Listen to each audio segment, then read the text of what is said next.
Awesome. Hi guys, thanks for joining us this morning. As Sarah said, my name is Cece Cunningham. I'm the program manager for the Klug Foundation, or just CKF. This presentation is completely casual, and we're going to have time for questions at the end. So please don't be shy, feel free to submit your questions into the chat as we go along, and either Valen or I will answer before we wrap things up. So speaking of Valen, I'd like to start by introducing our very special guest today, Valen Keefer. Valen is a kidney and liver transplant recipient from California. She was diagnosed with polycystic kidney disease, PKD for short, as a child, and received a life-saving kidney transplant when she was 19. About 5 years ago, unfortunately, chronic sepsis led Valen to undergo a second transplant, this time a new liver, which saved her life again. So now in her 30s, Valen is a passionate advocate for organ donation and PKD awareness. She works closely with CKF to inspire more people to register as organ donors. So everyone, meet Valen. Hello, everyone. I'm really grateful to be here today and looking forward to it. Thank you. So just diving right in, we're talking about organ donation, first of all, getting down to the basics, right? So what organs can be donated? So I'm going to, if you don't mind, I'm not sure if I have the permission. I can't screen share, but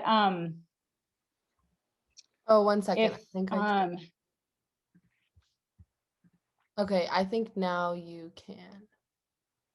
Okay, let me just, alrighty, and then screen share. Got it. Okay, great. So, so one deceased organ donor can impact 83 lives in total. So up to 8 lives through the donation of organs and up to 75 lives through the donation of tissue.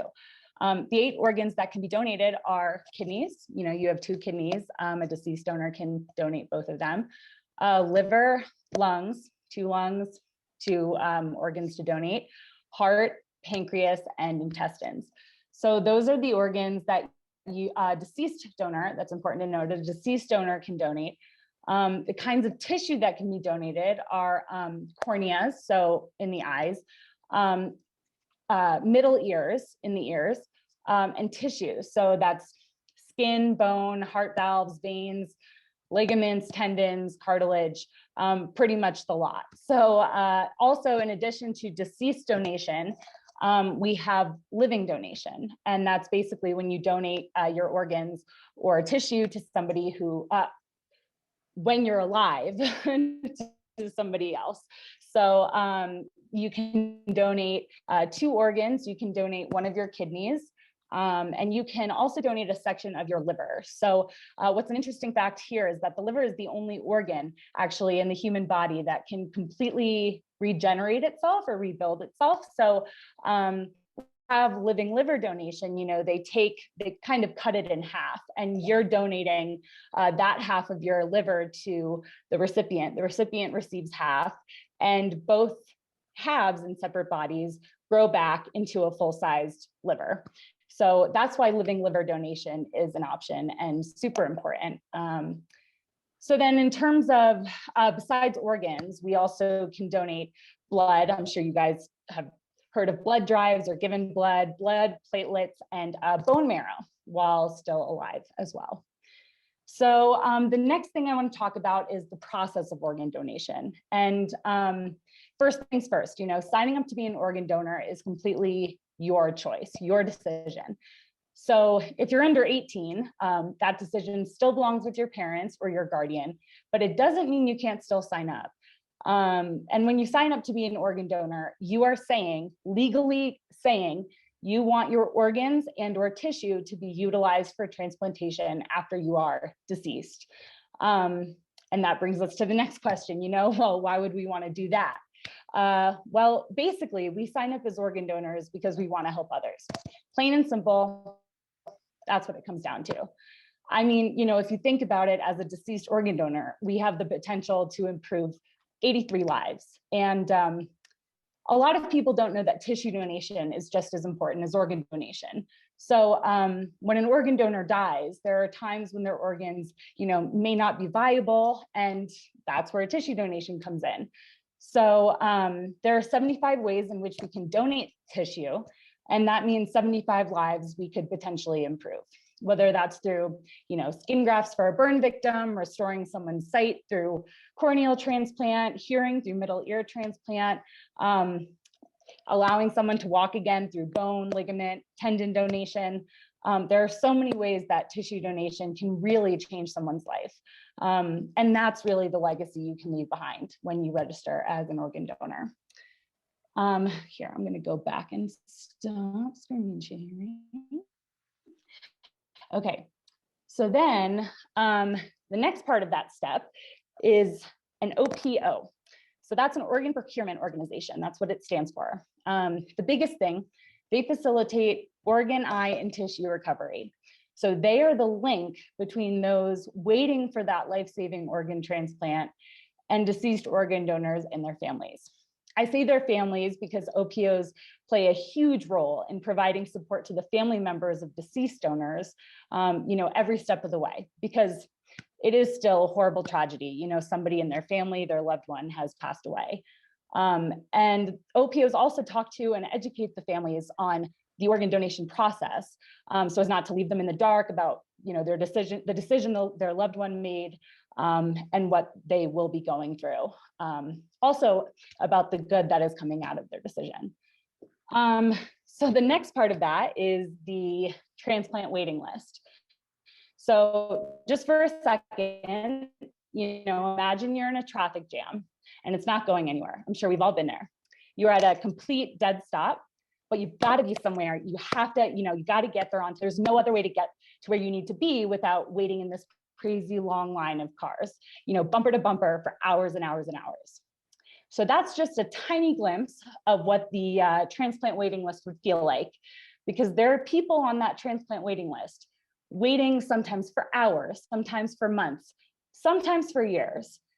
Now, this is the case because there isn't a way to determine when an organ donor will become available.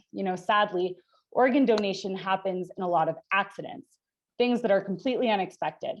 So that wait time is really sort of determined at random. The kidney is actually the most needed organ. There are people waiting anywhere from 7 to 9 years in what appears to be this, traffic jam, not knowing when they're going to get that kidney. I'm going to go back to screen sharing here.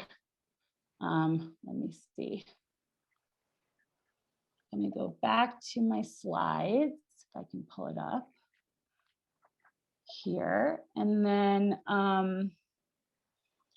right. Oh, start sharing.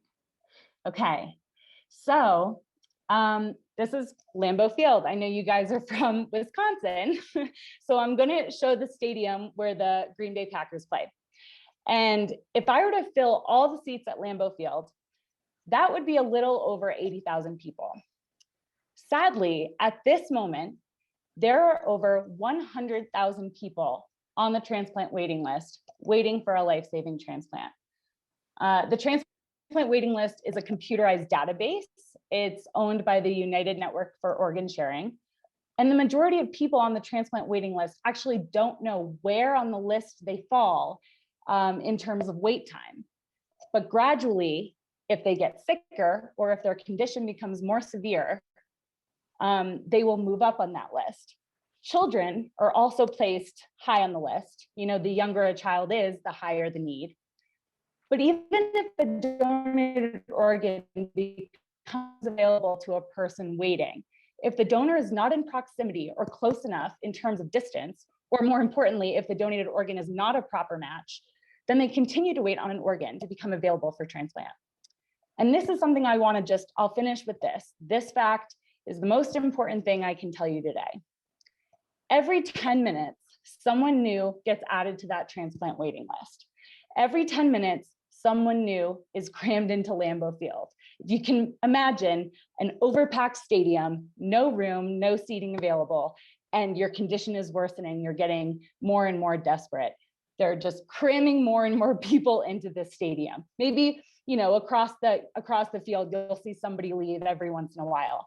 But it's that level of need for more registered organ donors that is so crucial and so important. And that's what makes organ donation so important as well. So with that, I am going to switch it over to Valen, one person who is very familiar with the organ donation and transplant process, experienced it firsthand. I'll let Valen take over from here.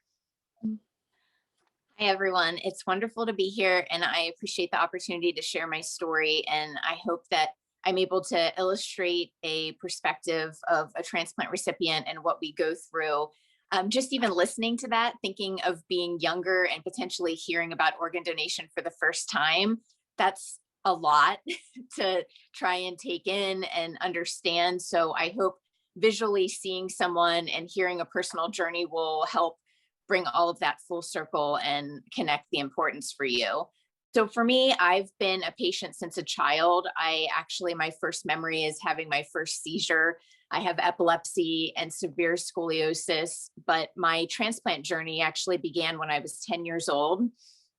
I was diagnosed with polycystic kidney disease, and PKD is a hereditary disease. So I inherited it from my mother's side of the family. And what happens is PKD, polycystic, stands for multiple cysts, and cysts grow on the kidneys, and kidneys can become the size of footballs, which mine did, and deteriorate in function. So when I was your age, I was really sick and really struggling. I was in and out of the hospital and had cyst bleeds, really high blood pressure, a lot of pain, and my youth was really challenging. I knew the prognosis was that I would need a transplant someday, but I was told I'd probably follow my family history and not be affected until my late 40s to early 50s. And actually in our family, the oldest to live is my mom at 64, and everyone else passed away before the age of 53. I knew I had a challenging life ahead, but I didn't expect it to happen so young to me. Or for me. So I graduated from high school on time, thanks to the help of my teachers, because I actually missed my first half of senior year because of polycystic kidney disease. I started college, was hopeful for a bright future, actually wanted to be a teacher. And 2 months into college, I wound up literally falling to my knees in kidney pain, went into the hospital, and I spent almost a year in the hospital at 18 and 19 years old.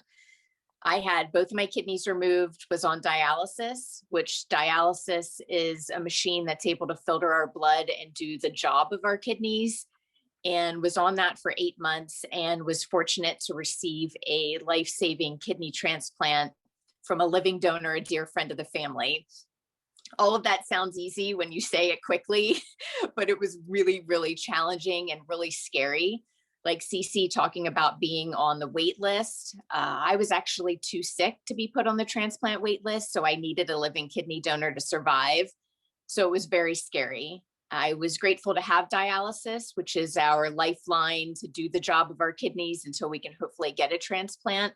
But it's really tough to be in that position, and we need people to step forward and be living donors and also organ donors to be on the wait list to potentially receive a deceased kidney. And the importance of that and us clinging on to that hope is just what keeps us going each day. And at 19, I was fortunate to receive my new kidney. And it's amazing that now it's almost 19 years later, I have that same kidney, which is doing great. And it just blows my mind because at the time I lived day to day, and I honestly didn't even know what future would look like. I didn't know if I'd have a future. And my life has been doubled thanks to the miracle of transplantation, which just every time I say it gives me goosebumps and just blows me away. I'm so grateful to be alive. After I had my kidney transplant, I thought to myself, okay, I conquered PKD. I put that behind me, even though polycystic kidney disease, with it being genetic, it's in our genes and there's other complications. But I thought from a big standpoint, both of my kidneys were removed, got a transplant. I was on my way to a bright future. And it wound up several years ago, I got severely ill again. This time it was my liver, and polycystic kidney disease wound up affecting my liver, and myself and my family was just devastated.